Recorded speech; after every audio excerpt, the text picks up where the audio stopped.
Chapter 15. Journey.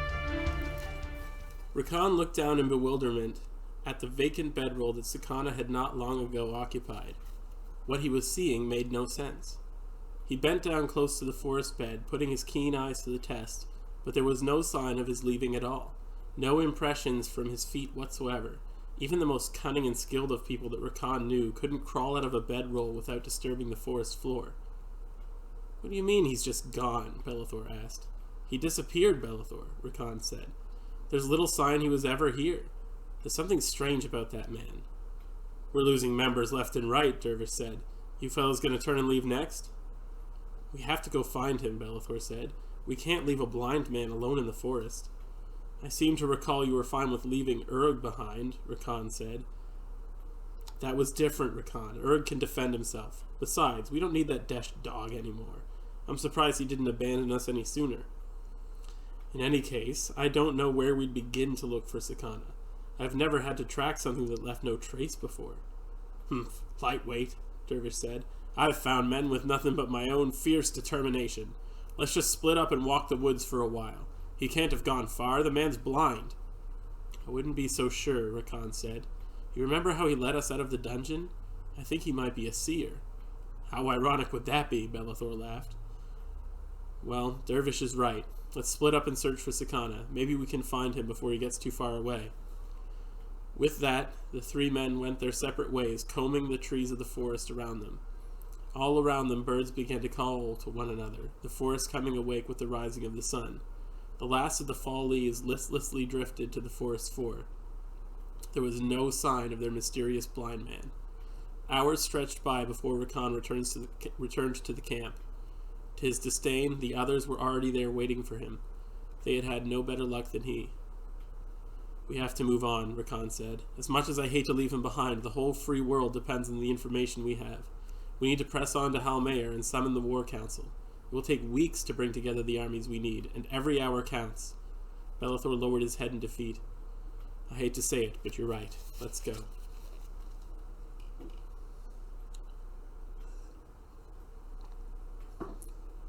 A soft breeze blew a hush through the trees as Urg sat silently by the fireside. He held his sword on his lap and watched the reflected flames dance in his cold steel blade. Urg wondered why he had never noticed the beauty of fire before. Was his time with these other species changing the very way that he thought? He looked up at the woman seated on the other side of the fire. Huron was working diligently on a block of wood, slowly carving it down, chipping away at it till it began to take shape. The fire danced reflected in her eyes. It occurred to Urg that Kiran and his blade had a great deal in common.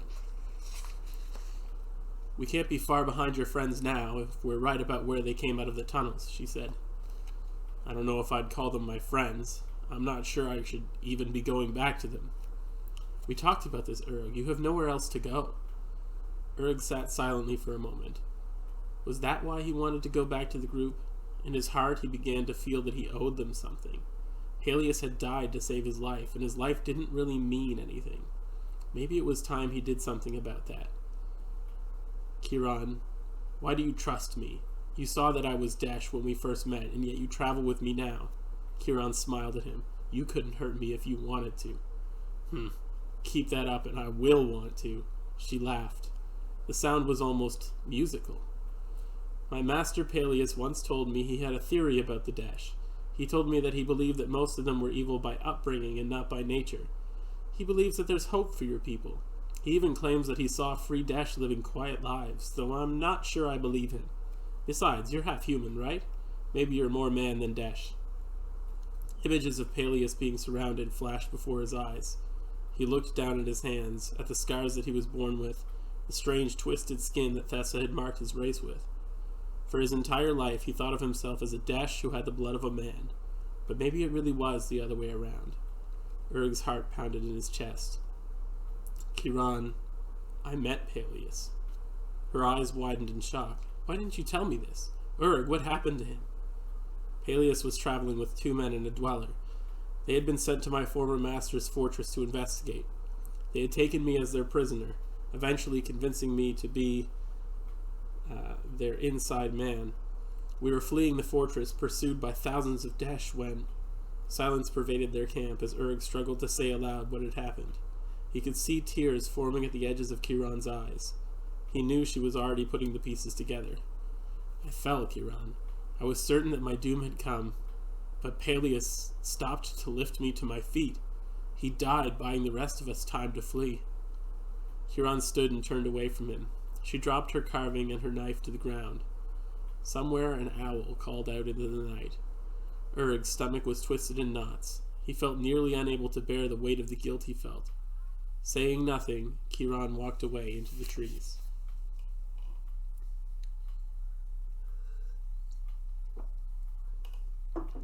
Mireth lost herself in the rhythm of their caravan as they moved forward. She closed her eyes and focused on the repeated clopping sound of the horses' hooves, making contact with the dirt road beneath them. Birds cried out to one another across the empty plains. Mireth just wanted to forget what had happened. There was a chill in the air as it brushed past her cheek. She could feel the coming winter. She could smell the strange smell that came after a morning frost. They had hardly spoken since they left the village to the protection of the guards from Tharnes. Adamir had at times chatted lightly with the others, and it was all Mireth could do to not hate every word that came from his mouth. Mireth opened her eyes as she heard hooves approaching her. It was Lorinar, moving her horse slowly towards Mireth's position. Mireth noticed that the two of them had fallen behind the rest of the group. She knew it was likely intentional on Lorinar's part. Mireth, we should talk. How are you feeling? Mireth continued walking forward, not replying. Heat surged within her. Talk to me, Mireth. I just want to help you. I don't want to talk about it, Lorinar. I don't even want to think about it.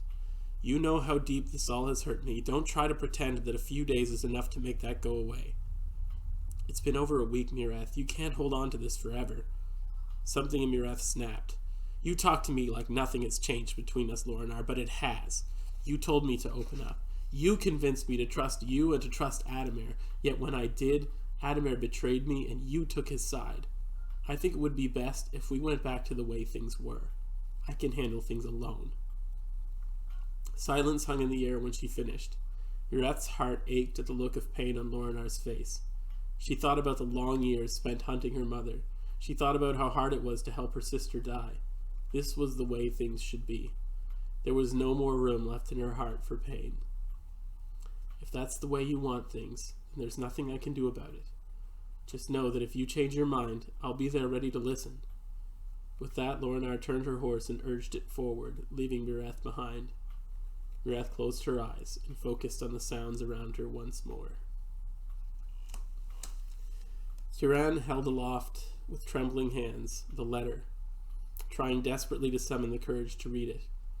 Peleus had left it with her, instructing her only to read it if he died. It was so strange the last time they spoke. A chill went down her spine. It was as if he had known that would be the last time they would speak. It was as if he had known he was going to his death. She could feel an ache in her chest when she stared intently at her own name, written so carefully in ink across the parchment. The full moon cast a bright light. Shadows from the tree branches danced across the letter. She could still hear the crackling fire not far from where she had wandered to. Leaning back against the tree where she sat, Kiran carefully peeled the seal away. Every moment was slow and deliberate, a battle of the wills. Opening this letter and reading it meant that he was truly gone. It meant that she was accepting that she would never see him again. She unfolded the paper, reading the words there through teary eyes. Kiran, if you are reading this letter, then it means I have not returned to you. I'm so sorry that I have left you alone, but there was nothing that could be done. I thought so many times about warning you that this day was coming, but I could not bring myself to speak the words. It was as if by my speech I would make true what I dreaded must be. The fact is, my dear, that my death is not news to me. I am sure you are confused by this, and I apologize. Bleeding the Hand of Fire has opened my eyes to many things I could never have learned in my many years wandering alone. I found myself feeling a need for guidance that I never felt when I was seeking vengeance for my brother, nor when I fought for freedom in the war. There are few places to turn for guidance when you're doing what has never been done, Kiran. For that reason, I found myself speaking with seers. I thought to hear wisdom from Thessa herself on what way I should turn. Nothing could have prepared me for what I heard. It took me a long time to accept it. The seers told me a prophecy. one that had nothing to do with my own goals and plans. They told me that dark days were coming and that I had a role to play in saving the world. That role was my death. The seers predicted that I would die saving the life of a Desh, and that the Desh whose life I saved would be instrumental in saving the world from a greater evil. It is likely that just as I did, you are struggling to understand how such a thing could ever happen. I trust in your wisdom, though, Kiran. At the end of my life, there were 3 things which I held dear with all my heart. You were one of them, and the other 2 I leave to your care. The hand of fire is now yours to command. For years I have taken you along to every meeting and every raid I could, and I believe that you are ready. Do not fear the reactions of others. Death comes so infrequently to the Magi that they would not dare betray the wishes of the dead. Lead the hand of fire with the passion and wisdom that made me so proud to have been your guardian. Finally, the 3rd thing that was precious to me was my duty to the Desh whom I must die to save. Thessa herself has decreed him destined to be a hero, though he may seem unlikely now. I have met this Desh, and perhaps by the wisdom of Thessa that is in me, I see potential there. Urug is your responsibility now, Kiran. Ensure that he is safe, and do what you can to help him discover that which lives in all of us, the potential for greatness. My dear Kiran, I love you in a way that I love nothing else. I do not fear death, but dread the day that I must leave you behind. You have potential beyond what even you can see. You will surpass me, my daughter, and change the world in ways I dare not even imagine. May Thessa bless you. I will be waiting on that distant shore to once more see your face. Peleus. Kiran lowered the letter as emotional turmoil racked her mind. A storm of despair, pride, and confusion whirled around in her brain. What did all this mean? Peleus had never spoken of his sudden turning to the Order for guidance. Could it really be true that Urug was some kind of prophesied hero? It suddenly made so much sense why he had tried so hard to convince her of the potential of the Desh. She sat for what must have been hours, reading the letter again and again, sitting silently pondering what it said. She wondered at the responsibility awaiting her when she returned to the Hand of Fire. She wondered at what her responsibility to Urug must now be. Every now and then she stood and paced between the trees. Still she kept coming back to the letter and reading it, as if to uncover some word from Peleus she had missed. It was nearly sunrise when Kiran finally returned to the campfire. To her surprise, Urug was still sitting there, waiting for her to return. When he heard her approach, he lifted his head and met her eyes. In them, Kiran saw the guilt that he felt. She had never seen that in the eyes of a Desh before.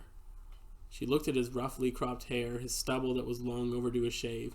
She looked at his strange red eyes and his deforming scars. Was this the thing of legends that sat before her? She gripped the letter in her hand tight. If Peleus wished for her to watch after Urug, she would not let him down. Urug, I want you to know that I don't blame you. It was his choice to save you. He could have left you behind, and he did not. Urug cast his eyes towards the embers that remained. It'd be better if he didn't. Kiran looked at him and realized that he had no idea why Peleus had done what he had done. Urug thought he was useless to them. It was her job to help him see otherwise. She wondered if she should tell him about the prophecy. She decided against it. She had no idea how someone would react to that kind of news. For better or worse, what is done is what is done. He died so that you could make something of yourself, and I intend to see his purpose through. Sakana walked forward confidently, amazed at what he saw. Colors danced before his mind's eye, beautiful and mesmerizing.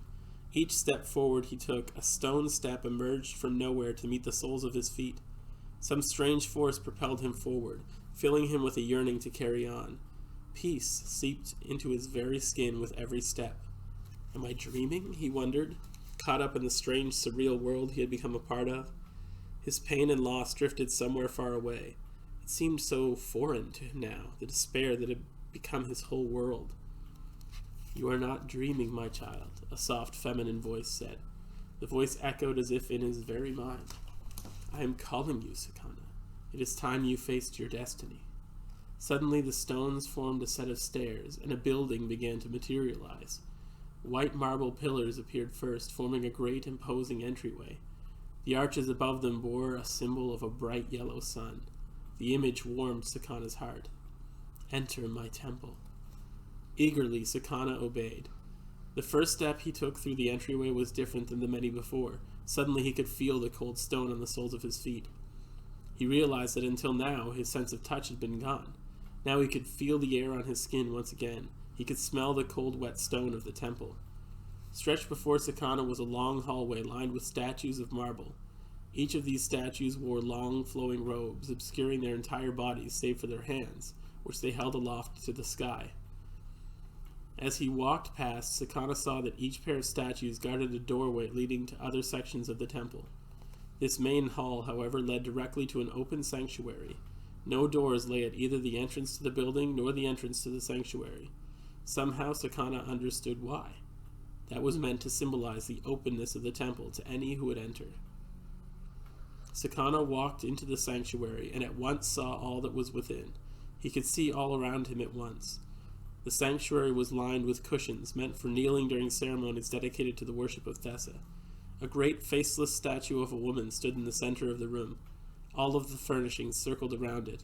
The entire room drew attention to this great statue. Sakana approached and knelt on the marble floor beneath it. "You are my servant, Sakana, and I have called you with great purpose. A man has risen up with intentions to rule the world. Many have come before him in the name of conquest, but none have been so well equipped to succeed. You, my child, will stand against him. You have a part to play in assuring that he does not succeed." Immediately in his heart, Sakana knew that he would obey without question. The voice filled him with such warmth and determination. He would do anything to please his God. He felt filled with purpose in a way he never had before. "As you have said, I will obey," he heard himself say.